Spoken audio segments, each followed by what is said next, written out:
members of my family and friends over the years have encouraged me to do this, to do a reflection on my ministry, my ministry as a priest over the past years.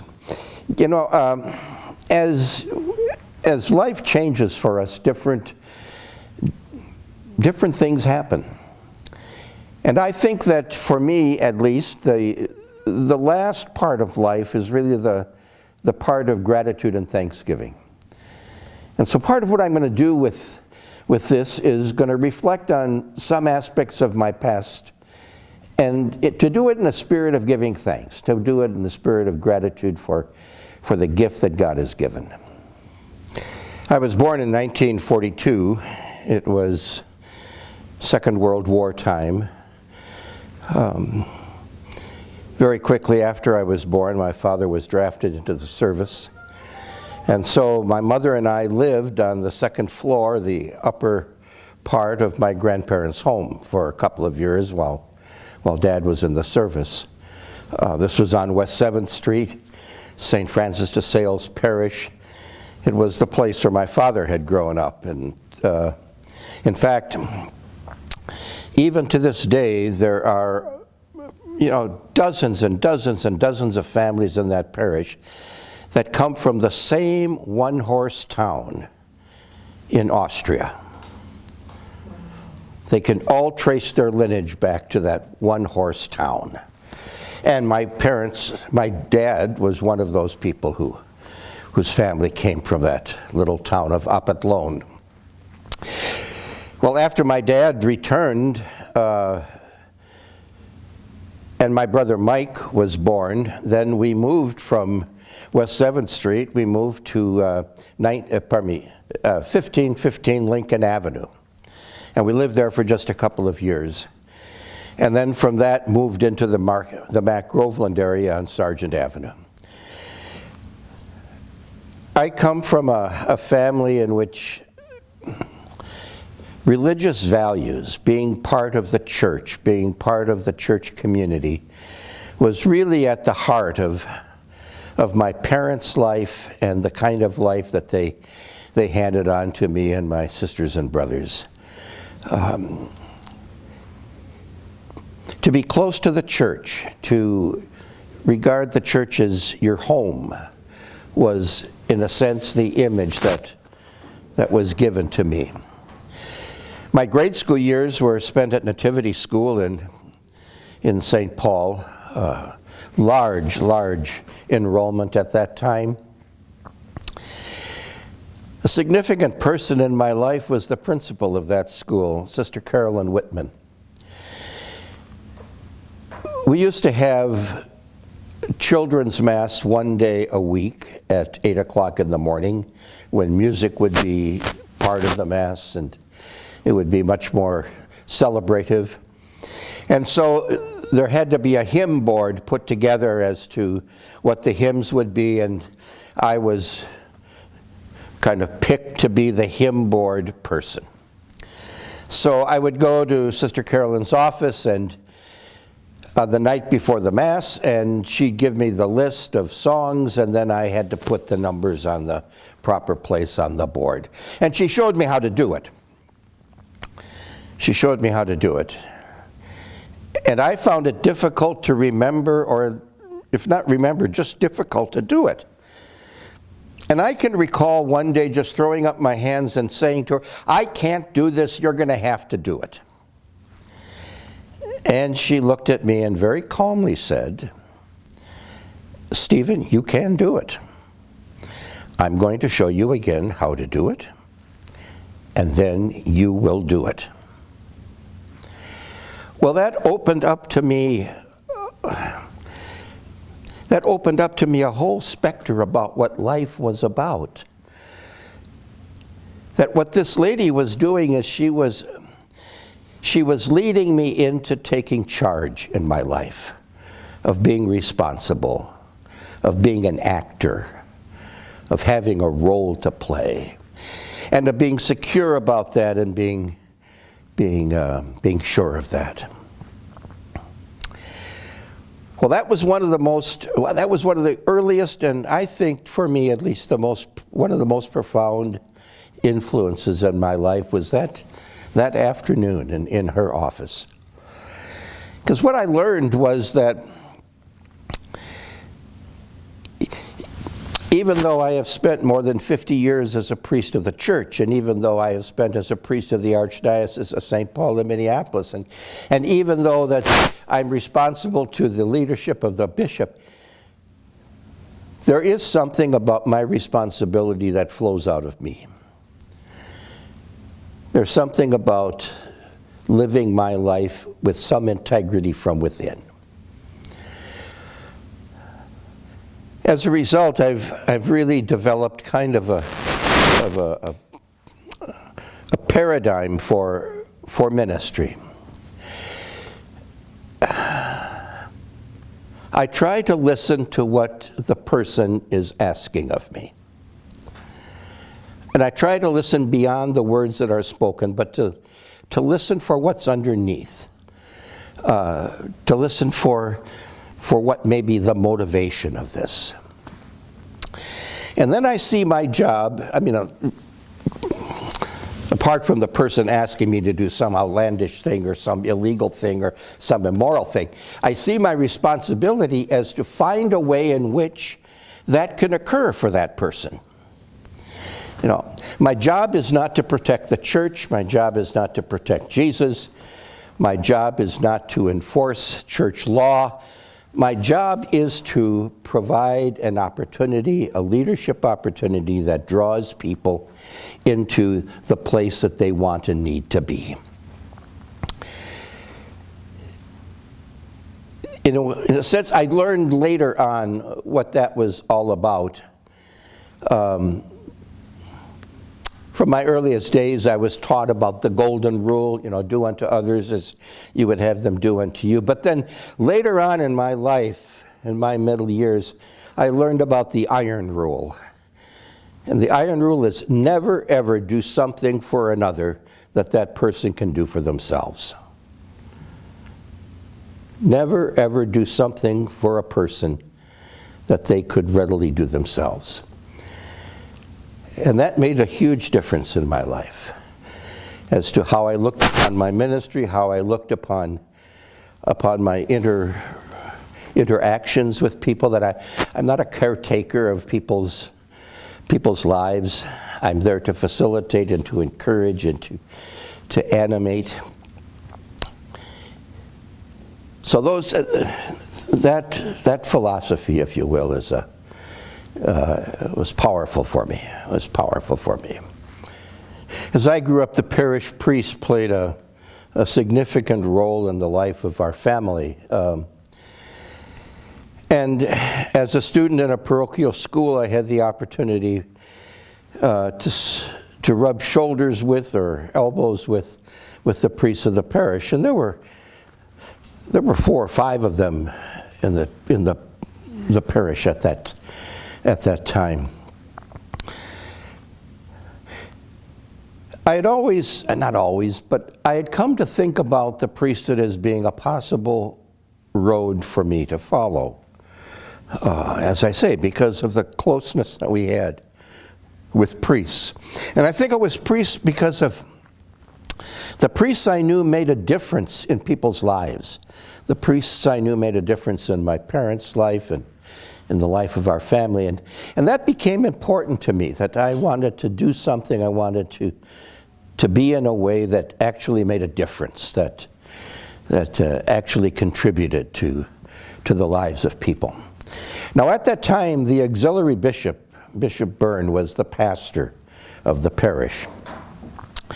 And when I was in 8th grade, a half a dozen of us were chosen to serve the conclusion of 40 hours devotion. And this was in the spring of the year, probably March. And after the ceremony was over and the procession was over and all of that, we were back in the sacristy before, and there were all kinds of priests invited to this event, because the culture at the time was that, pastors would invite the neighboring clergy in, and they would participate in the closing of 40 hours devotion. There would also be a meal served. It was an opportunity for some kind of fellowship. So there were these priests in the sacristy, and Bishop Byrne was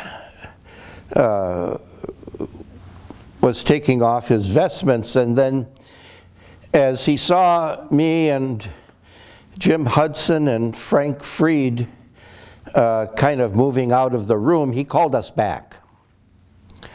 And he called us up to himself, and he stood us in front of him. And he put his arms around the three of us, kind of held us in, and he announced to those priests, now these three men are going to Nazareth Hall next year. I had never said that. I had never made that decision. He just announced it. And then he said to me, now, Stephen, when you go home, I want you to tell your mother and dad that I'd like to see them about 7 o'clock tomorrow night. So I did. And of course, they spent a sleepless night wondering what I had done that the bishop was now going to call them in. Well, they went in and they had this visit with Bishop Byrne, and basically what he was doing is he was encouraging them to encourage me and to not stand in my way, to be not to force me, but to be open and receptive to a decision. And so I ended up, going to Nazareth Hall. And it was almost by fluke. Had that opportunity for the closing of 40 hours devotion not taken place and those circumstances not being there, who knows if anyone would have ever suggested that to me. So that certainly was an influence in my life. It certainly was a profound influence in my life. But more than that, it was the example of priests that had served in that parish and had been priests to our family. My uncle was a priest. He's since passed away. Lived to well over 100, not well over 100, he lived to be over 100. And up to being 100, he continued to practice ministry. He celebrated Mass every Sunday at the church in Arizona. Anyway, he was part of the family. He was around a lot.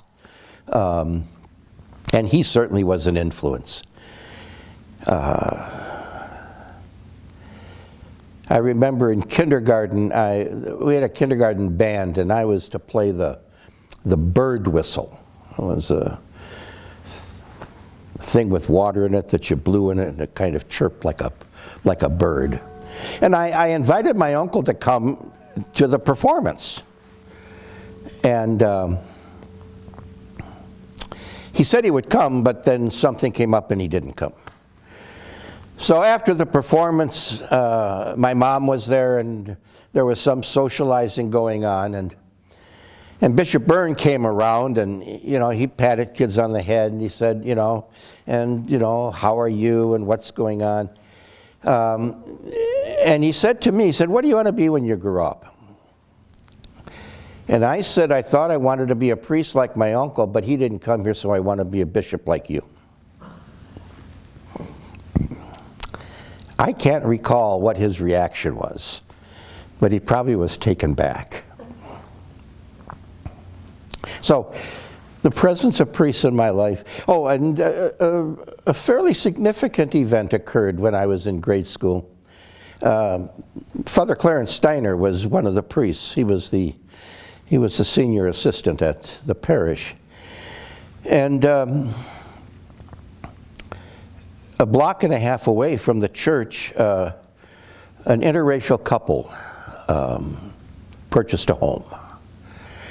And the suggestion was that this was done deviously, that the white partner came and negotiated all the things, and it was only after it was signed, sealed, and delivered that the African-American husband and the kids arrived. And so the neighbors were not all that pleased. In fact, they became rather active in trying to get that family to move out of the neighborhood. And there were some demonstrations that took place in front of those people's house. Not huge, but a couple dozen individuals, and they were saying some pretty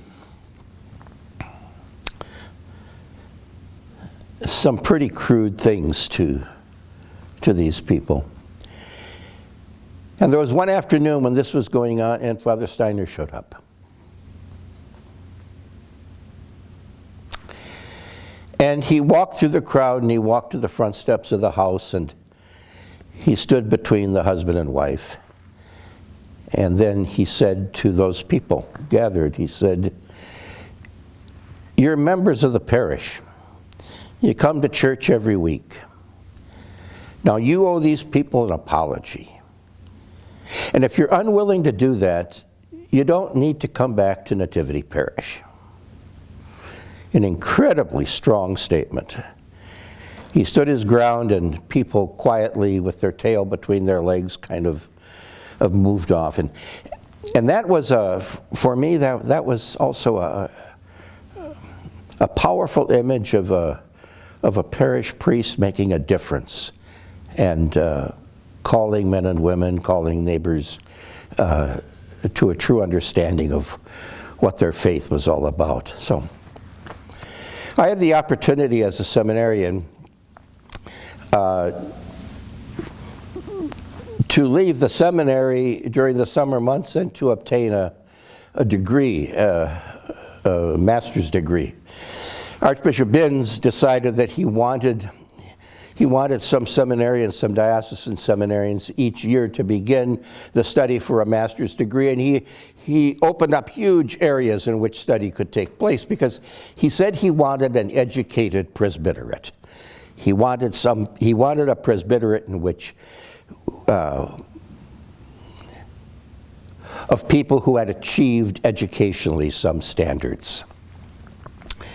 Well, I went to the University of Notre Dame to study liturgy.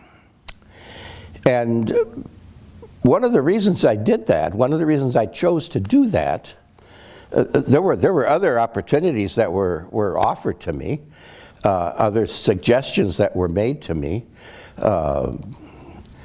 One of the reasons I did that was because of a religion teacher I had in high school, and that was Father Tom Conroy. Tom had been through the Notre Dame program, and Tom had spoken very highly of that program. But Tom was the one who introduced me to liturgy. Tom was the one who opened my eyes to see how the liturgy of the church was at the very center of what it was to be church. Not just at the center of prayer, but the center of the very existence. The very nature of church was found wrapped up in its public worship. And the opportunity to be engaged in that for a community, to be the celebrant of those mysteries of faith for a community, became more and more and more powerful in my life. And so I wanted to go, and I wanted to get what Tom had. I wanted to study those same things, hoping that I might be able to drink up that understanding. And so I spent four wonderful summers at Notre Dame University, studying under some of the finest teachers, most of them from Europe, who came to teach those summer school courses. And that was a big piece of my formation, not only the seminary in St. Paul, but the experience at Notre Dame. Out of that experience, I established some friendships. I certainly established interests that were not mine going into it. And out of that experience, as I entered into priesthood, there were pieces of that Notre Dame experience that that followed me and that urged me. This was the early 60s. 1963, the Civil Rights Voting Act was passed. And I remember it was signed into law while I was a student at Notre Dame, and I remember gathering with other people around the television and watching Lyndon Johnson sign that piece of legislation into law. Well, I became a member of the Student Nonviolent Coordinating Committee at that same time because of opposition to the war in Vietnam. And I found that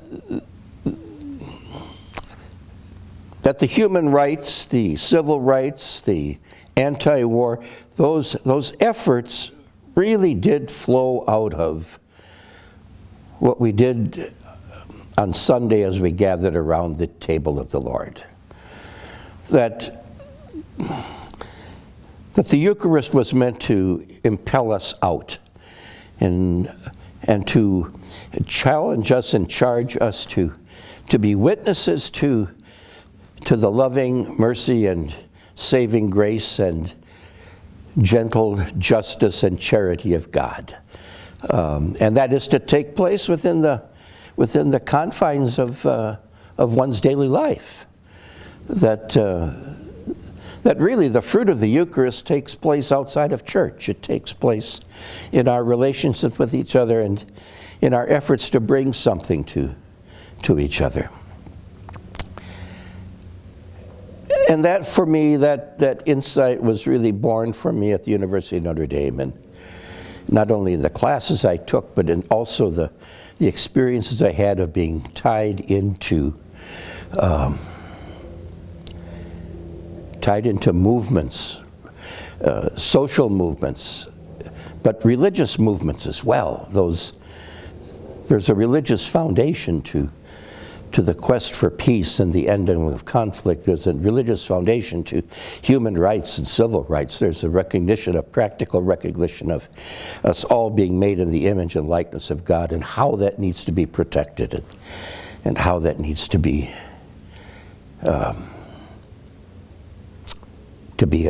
witnessed to. I was ordained December 8th of 1968.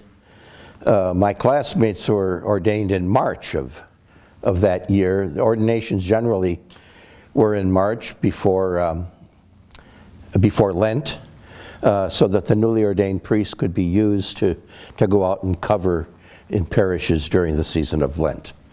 But I wasn't ordained in March. I was ordained in December, and the issue was that well, I was really rather independent. I didn't always do what the life of the house was all about. I wasn't always on time with stuff. Being on time was not a huge thing for me, and I didn't always complete work around areas that I didn't think were important. I'd kind of slough off on that regard. Well, the faculty got really nervous about that you know, I wasn't very punctual, and I wasn't always attentive to detail. And so they told me that I wouldn't be ordained, and I would be I've given the opportunity of serving as a deacon in a parish for a while to see if perhaps I really ought to be ordained or not. I was told that I needed to learn to be on time, and I needed to learn to be efficient. That those were the two big qualities that I needed to develop if I was going to be a priest. So I did. I spent 6 months with Father Jerry Keefe at St. William's in Fridley, and Jerry wrote a lovely letter saying, you know, I certainly could be on time, and I certainly attended to all kinds of things. He kind of gave an okay to me. And then the Archbishop agreed that I should be ordained, and so I was ordained 6 or 8 months after my classmates, after I had learned to be on time.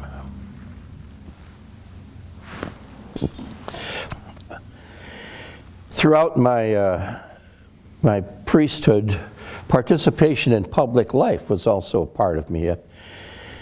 In the beginning, when I was first ordained, there was the Twin City, the TCO, the Twin City organization, which was an organization of churches that sought to create opportunities for the movement of values in government that would benefit average people, homeowners, people in the community, you know, issues around at that point around redlining, around breaking certain areas of the city and allowing only certain people to live in those areas. Anyway, I was part of that, and that was important to me. That was that moved me in some ways. As a college student, I had also joined in with the Young Christian Workers. The Young Christian Workers were an organization, Young Christian Students, Christian Family Movement. This was a movement in which people would come together once a week or once every 2 weeks. They would study the scriptures, they would reflect on their own lives, they would see how the scriptures applied to their life, they would take an action, and they would go forth and they would do whatever the action was, and then they'd come back, and at the next meeting, one of the things they would do at the beginning would be to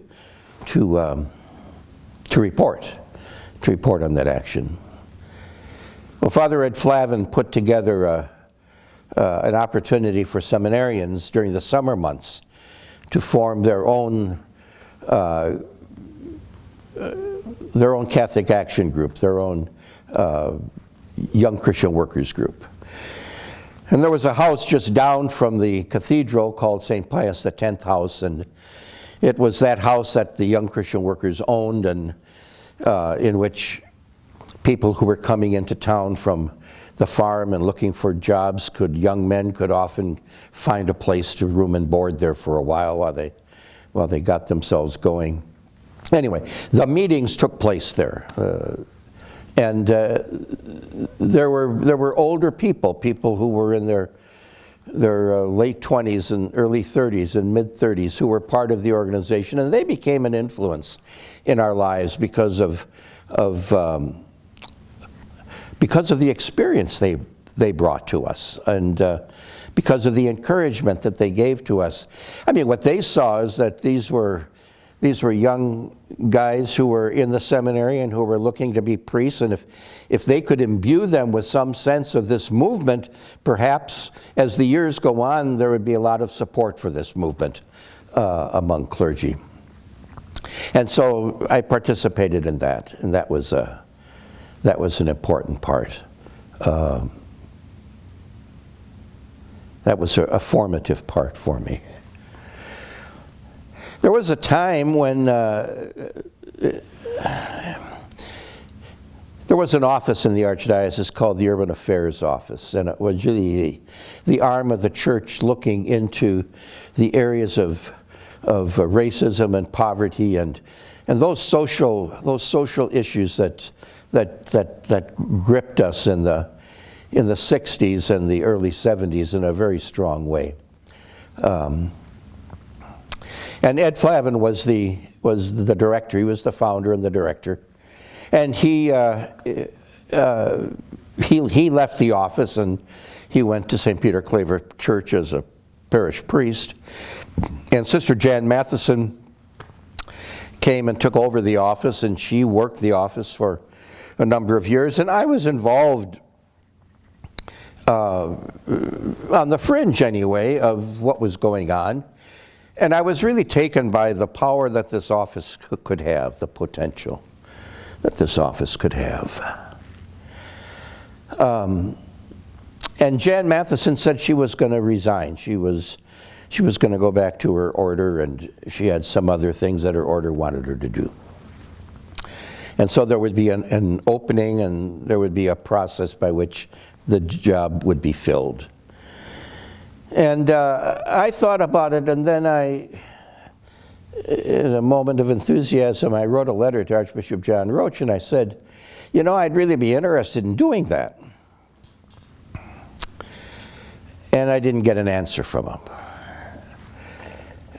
And then about 2 or 3 weeks later, he and I were together at Mary's shelter for a Mass. And he pulled me aside and he said, Steve, I got your letter. And, you know, if you really want to do that, you know, I'm fine. You know, just go ahead and do it. You know, I'm okay with that. But he said, I want to warn you. You know, if you do take that position, you work very closely with me and you work under my thumb. He said, and so you've got to stand for what I stand for. But he said, I don't know if I want you to do that. He said, I think you're better than that. And so I want to keep you at arm's length from me so that I'm not on top of you and that you have the freedom to do what you feel you need to do in order to advance the work of the community. And so I said, fine, I'm glad to do that. Now, some people wonder why it is that I stayed at St. Matthew's as long as I did. Well, part of it is that story. John Roach said, you know, keep a distance from me. Do your ministry.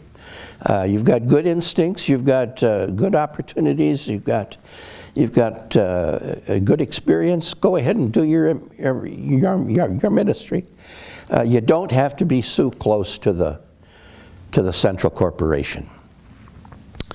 And so I did, and there was never a push for me to move out of this community, out of the city of St. Paul, out of urban ministry. All my life was spent in urban ministry, either in 10 years in South Minneapolis or, you know, the rest of my ministry here in St. Paul at St. Matthew's.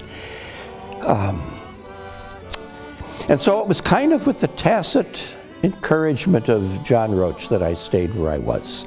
And he helped me. He facilitated. He was a member of the Chamber of Commerce, and the Chamber of Commerce ran a program for young leaders, and he was the one who propositioned me into participating in that program. He said, I want you to meet people, I want you to rub shoulders with people, I want you to get to know people, especially people who are making decisions about the life of the city. Well, that opened some doors for me as to how I was going to do my ministry. It also opened some doors for the parish. St. Matthew's was not a wealthy parish. We operated in a kind of hand-to-mouth operation. And there were many times when we had unbalanced budgets. And in effect, the diocese had to carry us a bit. And the Archbishop never made a big issue out of that. He said he was concerned about it, but he never made a big issue about it because he said, what you people are doing is so terribly important, and I wouldn't want to lose that as part of the life of the West Side community, the city of St. Paul. A piece of my life as a priest has been really around the study, the reflection, and the preaching of the Scriptures. I think that I probably spend an hour or two a day in reflecting on the Scriptures, on studying the Scriptures, on working with commentaries on the Scriptures. So a lot of it is building homilies, preparing to preach. But just as much as for my own gratification and satisfaction of coming to a deeper appreciation and a deeper knowledge of the Word of God. preaching has been a significant piece of my life, and a piece that I really enjoy, that I really relish. In fact, if I had to give a headline to my ministry, it would be that I'm a teaching pastor or a preaching pastor. That's what imbues who I am. I've also been graced in so many ways by opportunities to celebrate the sacraments with varying groups, varying groups of people. I think of those people whose funerals I've been able to preside at, and whose burials I've been able to preside at. The opportunity to give thanks for each of them individually for the gift that they have brought to a parish community, for the gift that they have brought to me. Those are strong pieces of my life. I have a principle that anyone who wants to get buried here can get buried here. The only caveat is they have to be dead. And if they meet that threshold, I've never turned away anyone. I've never turned anyone for burial. I have never turned away anyone for baptism. I do believe that even if the faith is rather thin or rather small in the lives of parents, nevertheless the faith is there. And what I do is I trust that by the grace of baptism, something will occur, something faith-oriented will occur in that young person's life, in that child's life. And that's what I pray for as I celebrate the sacrament of baptism.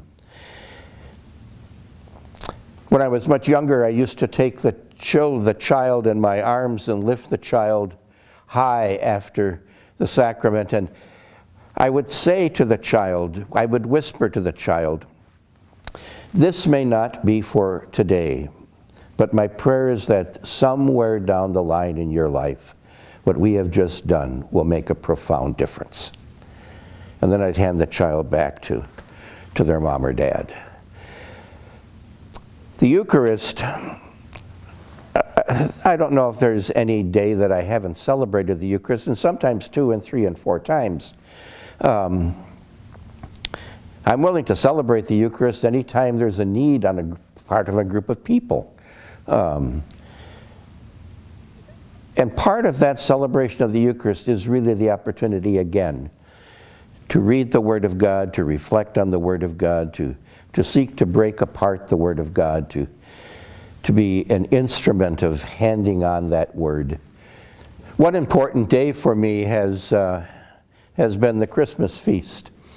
And the importance is that I've had a chance to celebrate really the four masses that comprise that Christmas feast. There's the Christmas Eve Mass, the late afternoon Mass, and then there's the midnight Mass, and then there's the early morning Mass, the Mass at dawn, and then there's the Mass at midday. And each one of those 4 is a unique and distinct celebration. Each one of those 4 has a flavor its own. And what that has allowed me to do on that one day is to preach 4 times, but to preach 4 different homilies. A homily that reflects both the theme and the spirit and the word of each of one of those 4 Christmas celebrations. A large chunk of not only my priesthood but my life has been taken up with education, and specifically with Catholic education. From age 5 on to today, age 80, in those 75 years, there wasn't a single time, there wasn't a single week when I was not connected with a Catholic school. Whether it was at the parish level, or it was high school, was college. Incarnation and St. Matthew's obviously had wonderful elementary schools. I also had the privilege of participating in the life of Brady High School in West St. Paul and Regina High School in Minneapolis. I taught for a bit at as an extra person at St. Thomas Academy. I taught both at St. Thomas College and at St. Catherine's, off and on courses. So it was a broad spectrum from child care to graduate school opportunities. And all of that has been just a daily part of my life. I don't know if I could think about my life and not have that component as being a part of it. And most recently was participation in the establishment of a regional Catholic school. As 3 parishes, St. Matthew's and St. John Vianney in South St. Paul and St. Michael's in West St. Paul, as we came together and we formed this regional Catholic school, Community of Saints. We found that to be advantageous. We found that to be financially responsible. We found that to be using our resources, limited resources, in the best way we possibly could. And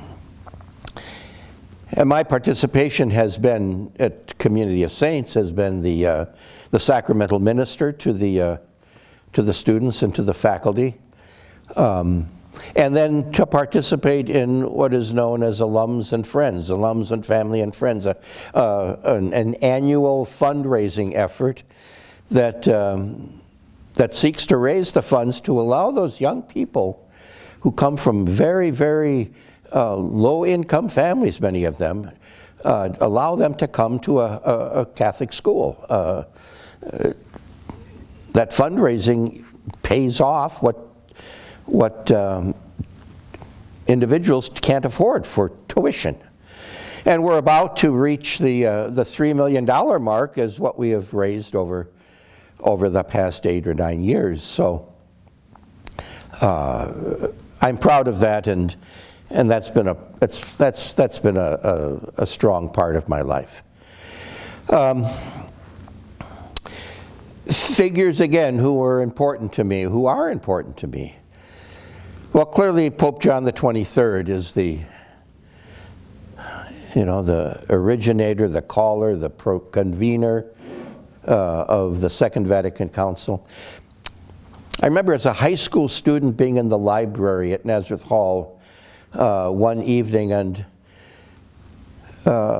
Monsignor Hayden, the spiritual director, was going through the library, and he stopped at my table and he said, Steve, did you hear that the Pope is calling an ecumenical council? And I said, I don't know what an ecumenical council is.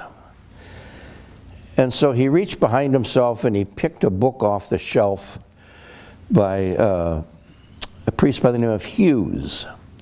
And it was the history of the ecumenical councils. And he handed it to me. And he says, you read this. You need to read this, because what's going to happen is going to be the most significant thing in your religious life ever.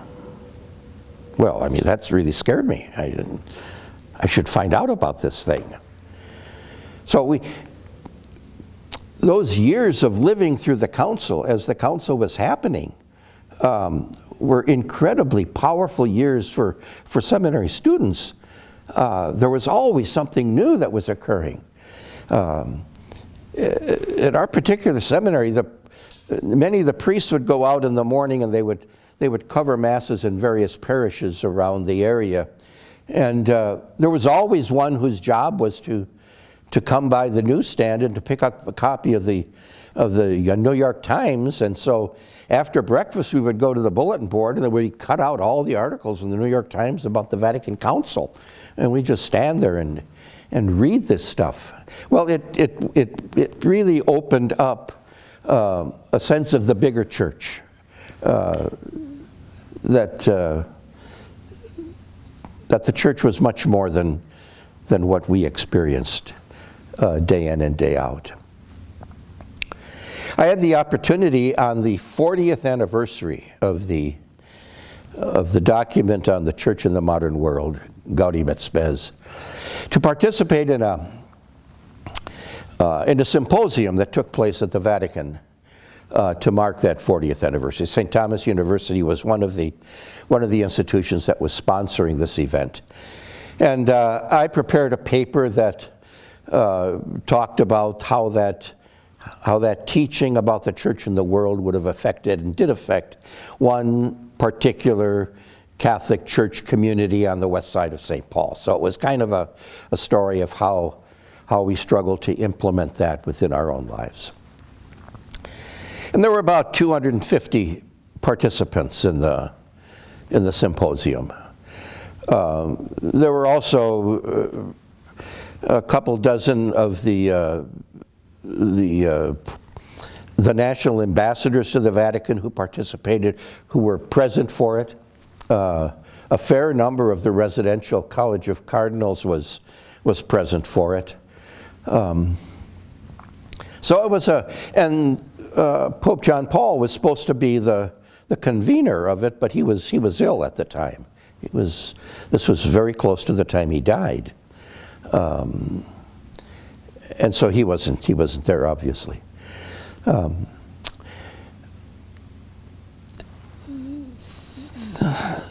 The event took place over a number of days, and usually about halfway through the morning and halfway through the afternoon, there was a coffee break. There was a time to stretch your legs, and so you'd go out into the large rotunda area, and there would be coffee, and there'd be juice, and there'd be little bits of cake, and all of that kind of thing, and it was kind of it was nice.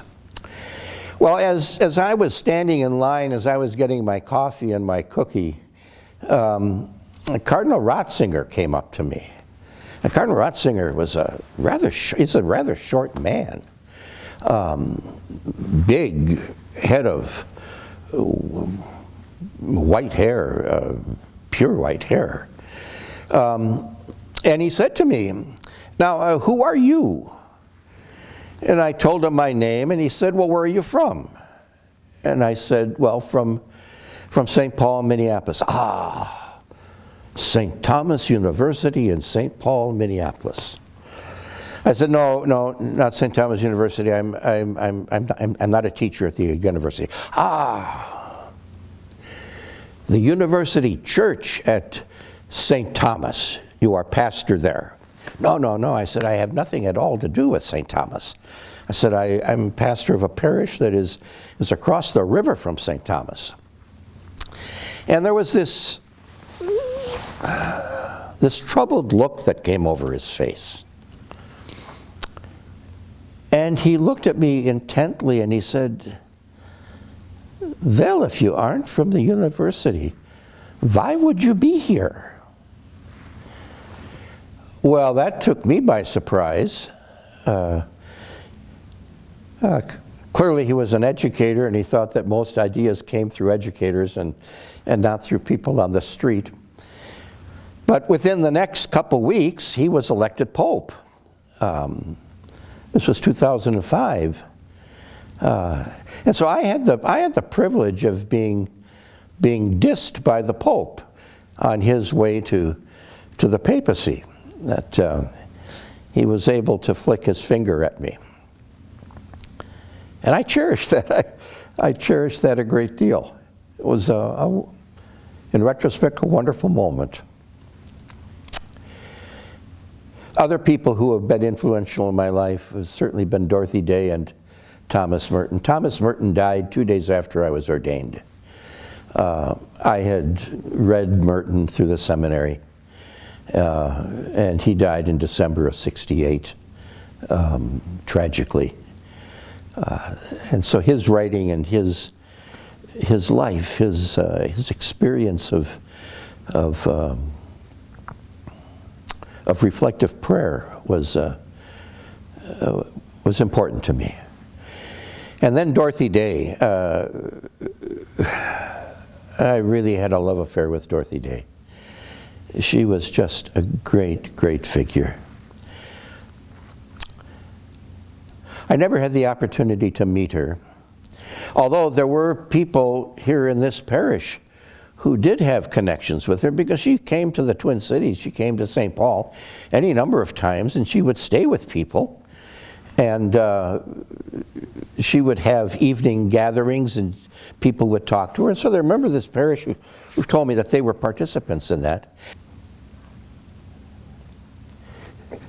Dorothy Day's, her writings, her courage, her stamina, her conviction about the corporal works of mercy are so very, very strong for me. I had the opportunity a number of years ago to participate with a very small group of people in drafting the guidelines for the schools of social work for St. Catherine's and St. Thomas, and really part of that whole drafting was incorporating the Catholic social teaching, and particularly the teaching around the corporal works of mercy. And Dorothy's writing and Dorothy's example was very important to the people who were in this group, who were doing this work. And it was then that I found out that Addie Bethune had been the artist who for decades provided the artwork for Dorothy's newspaper, The Catholic Worker. And all of Addie Bethune's stuff, all of her estate, is at St. Catherine's. So they've got a huge section of their library that is dedicated to the material that Addie Bethune produced. But Addie Bethune's certainly had a much bigger artistic history. But for most Catholics, that history is connected to Dorothy Day and to the woodcuts that were so prominent and continue to be prominent in Dorothy's newspaper, The Catholic Worker. When I was a child, I was really taken by the stories of 1001 Arabian Nights, and the image of that Middle Eastern life, the fantasy that developed for me was strong, and I had a huge hunger to experience that personally. I wanted to experience the seven towers, the seven pillars of that are found in Jordan. T.S. Lawrence's seven pillars. I wanted to be able to walk the land, and to see the sky, to see to take in the environmental spirit. You know, there's almost nothing there that is actually the place where something happened in the life of Christ or in the life of the early church. Those places have been worked over, and there are various suggestions as to where things might have happened. So that never ever excited me greatly. But to be in the place, to be in the land, to feel the heat of the day and the cold of the night, to see the stars from the desert floor in the dark of night. It's such a wonderful expanse of glory. As I saw those stars, I wondered, oh, no, is this what the shepherds saw as they were tending their sheep by night outside in the hill country? Did they look up and did they see this canopy of light that was there? And then added to that, the gift of the angel. Well, I decided I was going to go and I was going to take this opportunity and to visit the Middle East, to visit Israel and Jordan, Syria and Lebanon and Egypt. I decided to take the month of October in 1996 to do that. I left on the 1st of October and returned on Halloween, the last of October. And during that time I had the chance to to spend some time in Israel and some time in Jordan, some time in Syria, a little bit of time in Egypt, and in Lebanon. I left Minneapolis on the 1st of October and arrived in Tel Aviv. I collected my luggage and went and I did some changing of money and then went looking for a cab. And a cab was readily available at the curb, and I got in the cab and I told the cab driver, take me to Jerusalem. And he said, where in Jerusalem? And I said, well, you pick where we should go. I said, I need to go to a hotel. And he said, well, what hotel? And I said, I have no idea. I made no plans about a hotel. You know the area. You drop me off at a nice hotel. And that really was, if you will, the image of what I was going to do for the next 30 days. That I had no itinerary. I knew what I wanted to see. I didn't know how I was going to see it. I didn't know when I was going to see it. I wanted to spend some time in Israel. I wanted to spend some time in Lebanon, in Syria, in Egypt, in Jordan. Those places that the Old and New Testament reflect on, where those events took place. What is so important to the people of Israel and so important to the plan of God is the land, the gift of the land. That land is not only the nation of Israel today, but that land spills over into the neighboring areas of Jordan and Lebanon and then, of course, in the Old Testament, the place of Egypt is a strong piece of the plan that God had for people. So I wanted to connect with the land. I wanted to connect with the atmosphere of the physical space. I also had the chance to spend some time visiting and seeing how people live their lives. I had the time to spend 2 days with a nomadic family in the Arabian Desert. Now, the family is the extended family. This is grandma and grandpa and aunts and uncles and cousins. This is dozens and dozens of people. And they live in this huge tent. I mean, this tent just went on and on and on, this black tent in the middle of the desert.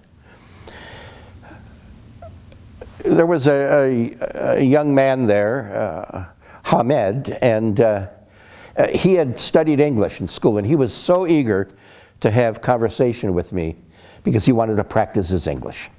He had no one to talk to in English. There was no other person in the family who had studied English. And so we spent some time. In the course of our conversation, I found out that I was really the first Christian that he has had a long conversation with. That his faith community was totally Muslim. But he talked to me about what he knew about the Jesus, he called him. What he knew about the Jesus. And so I took my rosary out of my pocket and I held it up for him, and his eyes just expanded and he cried out, "That's the Jesus, that's the Jesus." Well, I gave him the rosary, and he was so grateful to receive that he had a piece of art of the Jesus. Now, these people lived very simply. There was, they didn't have any of the amenities of our lives, except the cell phone. They had cell phones, and they had opportunities to connect to the internet. Now, how did they do this? Outside this tent was a rusted out Ford Fairlane 500. It certainly wouldn't drive, but it would sit there and the battery worked. And so you could use the battery of that car, you could start it up, and that became a source of power. And so once I got back to the States, it was not infrequent, I mean, a couple times a month, I'd receive an email from this young man. It was a piece of the journey, a piece of the trek that was a surprise to me and happened, and it was a grace. It was a gift. I had the opportunity to meet a young man who was with the United Nations. He was a military person. He was staying in the same hotel that I was in Tel Aviv. And we spent a little bit of time together. We ate a couple of meals together. And he said to me, he said, I'm leaving tomorrow. I've got to go into into Lebanon. And would you like to go with me? And I said, certainly, I'd love to go with you. So the next morning, he and I took off in his Jeep. It was this white Jeep with the UN insignia all around it. And he said, we're going to be able to get where we want to go because this is a UN item, and so it gets passed through a lot of places that normally people would have to answer questions for. So as we approached the border between Israel, the northern part of Israel, and Lebanon, there was this cafe, and we stopped for coffee there. And it was after that we got into the Jeep and continued on. Now, all the while, there was the sound of military conflict going on, the sound of gunfire, the sound of missiles exploding, the sound of war. And clearly that was going on at the time. Clearly there was there were the military skirmishes that were taking place between Israel and Arab countries. Well, we entered into Lebanon and we traveled for a while, and the sound of the armaments became more and more and more and closer and closer, and the Swedish young man pulled off to the side, and he said, I can't go any further. He said, I can't take you anymore. He said, you don't really have the sanction to be covered under the UN. I'm just taking you along. If something were to happen, I'd be responsible, and I'd get into a lot of trouble. So I'm going to take you back. And so he did. We turned around and we went back. And we traveled about 45 minutes, and then we crossed the border into Israel, northern Israel. And that cafe, that coffee shop that we had stopped in just hours earlier, it didn't exist anymore.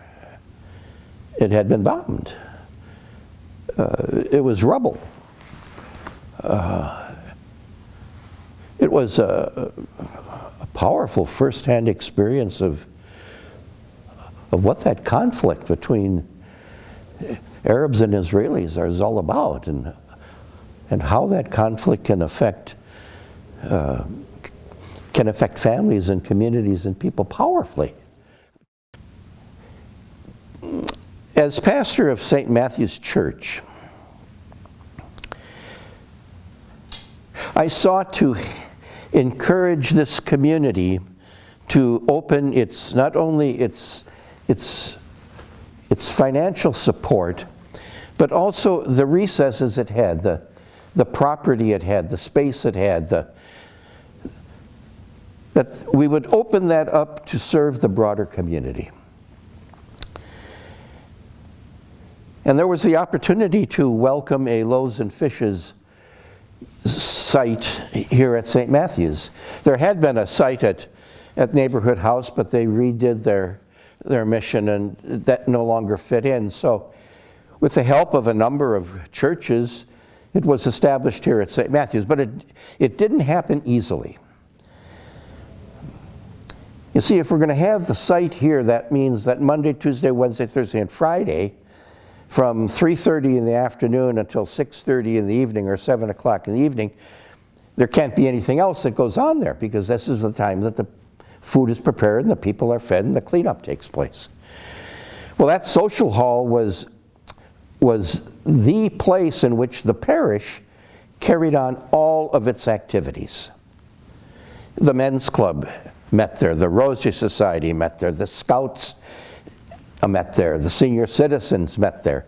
There was always something going on there, and so what had to happen was there had to be the decision on the part of the various groupings of the parish, the decision to really step back and to reorganize the way in which they were carrying on their activities, to make room for, to make space for the loaves and fishes. And it took about a year. It took about a year, and there was careful conversation and back and forth and opportunities to shake things down. And finally there was a decision, yes, we're going to do this. And we're going to create some space for this to happen. Well, a similar event happened in the parish center when we had the opportunity to receive and to house one of the clinics. That meant we had to find space for that, and we had to do some renovation. We had to prepare some spaces that could be examining rooms. And so there were codes that had to be met. And on Wednesday, when the clinic took place, it meant that nothing else could happen there. Because the rooms off the corridor were examining rooms. The large room was the place where people met and where the intake was done. And the small room off to the side was where the medications were kept in a locked box, and the doctors and nurses would gather in there and consult with each other. And so it was a full operation. And it was meant for people who were uninsured or had very little insurance. It was also basic medicine. So people didn't feel well, people had a fever, an individual had a persistent cough, a person had been injured and needed to have bandages changed, needed to have blood pressure taken, needed to have some very basic medical things. For more serious things, though, these people would be referred to other clinics or the local hospitals, down to United Hospital or St. Joseph's Hospital. And this was all done by the St. Joseph Sisters. They were the ones who underwrote this. When they sold St. Mary's Hospital in Minneapolis, they decided to use the proceeds to really do what their original mission was, to provide some health care for very low income or very poor people. And those St. Mary's clinics were established in order to do that. So the people who came in off the street, they got good service. They got immediate service at the clinic, and then if they needed a referral, either for a dentist or another kind of medical person, they got that referral, and they didn't have to pay for it. It was covered. But the most important thing, what they came for, was their medications. They couldn't afford their pills. And again, what the sisters would do, they would underwrite the cost of the medications for these people. And so a person would come in who didn't have a particular illness or difficulty, but their blood pressure pills had run out, and they needed their blood pressure pills, and they know that they could get a new prescription by coming and talking to the doctor there. So that was a wonderful development and use of the parish facility to benefit the larger community. And there was a large house, the parish rectory, my house, that was right across the street from the church. It was just a huge house. I think it had something like 7 bathrooms in the house. I mean, it was all kinds of space in the place. And I ended up living there alone. Well, I mean, that was obscene. Well, first of all, you know, I could sleep every night of the week in a different room. You know, there was that kind of space. So I stepped back from the house, and we looked for a way in which that house could be used again for the benefit of the community. And the theme or the image of Dorothy Day and houses of hospitality was certainly strong in the discussion and the desire on the part of people. The house needed an awful lot of work. The house had not been tended to very well. And the work got done. There was close to $500,000 put into that house. It was sweat equity work by union people. It was gifts by businesses, Lowe's and Menards and those places. They contributed the cabinets in the kitchen, the appliances in the kitchen, so much of what was needed. So that there was an awful lot of value that was put into that house to make it really a quality place and a place that really could welcome up to 16 people as residents in the house. Presently, the house is used as a shelter for those undocumented individuals who are waiting for their hearings, their immigration hearings, and they can't work. They have no means of getting support for themselves. So the purpose of the house is to provide some shelter for those individuals, some food and shelter for them, as well as then to provide opportunities for them to do some studying, some language studying or some studying with regard to trade, so that they could grow to be able to handle their own lives as they passed through the immigration system. And again, the parish was very accepting of that and grew into seeing it as a part of who they were. That this effort to provide for the traveler, for the immigrant, for the outsider, for the person on the margin, for the person who has no place to go, no place to be, no place to lay his head, that became a strong piece of living out the message of the gospel. So those are some of the ways in which over the years this parish has chosen to use what it has.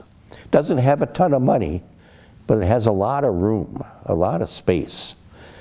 And that space can be offered and made available to the community. In the early 90s, the Wilder Foundation underwrote an opportunity for the West Side community, the whole West Side of St. Paul, to enter into a planning process. And that process involved the beginning of going door to door and having an opportunity to have a conversation with people in the neighborhood around what it is that they like about the neighborhood, what it is that they don't like about the neighborhood, what it is that they think the neighborhood needs and it doesn't have. And this process took a while. It took months and months to do this. And then all this stuff was brought back, and the heads of various societies and organizations and committees and groups came together to talk about what had emerged in the discussion. Well, the highest priority was that the people wanted a local development company, a local community developer that would do building and rehabbing in the neighborhood in a way that would be what the neighbors wanted, rather than coming in from the outside. The second thing they said is they wanted childcare. And they wanted, if possible, to have childcare for 2 sessions, so that between 6 o'clock in the morning and midnight, childcare would operate, or even later than that. And part of the issue was that there were people in the community who, single moms, who didn't work daytimes, they worked nights.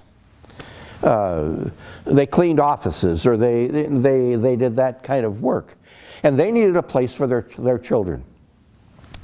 And so what was established was the agreement that St. Matthew's would be the one to, if you will, spearhead the child care. A child care program already existed on St. Matthew's campus, but we're talking about expanding the program.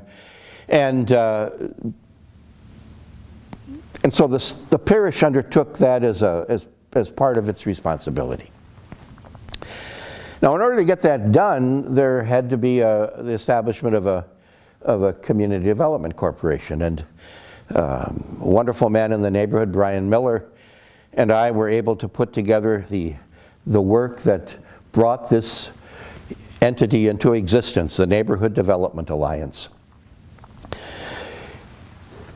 This was the time when Rudy Perpich was governor of the state, and there was a lot of money that flowed into urban areas for development. Minneapolis, St. Paul, Duluth specifically. And there was a chunk of money that was available for hard development, brick and mortar development, as well as for community development, the soft development. And we applied for, and we fought for, and we got funds. We got funds to build buildings, to rehab existing housing stock, to rejuvenate housing stock, to build a community, to try to build a community that was incredibly diverse and yet very much connected. So that diverse not only by ethnicity or race or culture or language, but also diverse in terms of economic standing. That people of rather modest means could live very close to people who had, quite a bit. And their children would go to school together, and they would be on the same ball team with each other. And there would be a sense of both families, both groups, having invested in the neighborhood. And that was the dream, and in a very real sense, that was what we worked on. Brian was a person with tremendous enthusiasm, but also imagination. He encouraged people, there are all kinds of old houses around here that used to have front porches. They don't have front porches anymore because Anderson Window has closed all that stuff in, and so now it's not a porch anymore.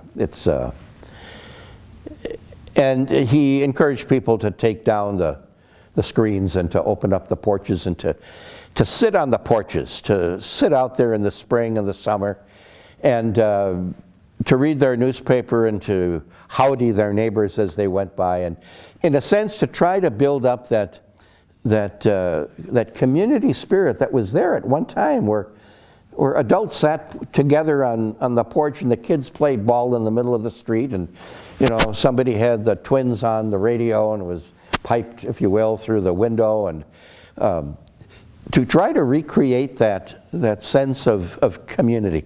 And what we knew was that happened spontaneously. In the 40s and the 50s, that happened spontaneously. It can happen again, but it has to be intentional. It's not going to happen by its own. And so the encouragement was for people to really begin to see in a brick and mortar way, in a physical way, how they could advance the life of a community.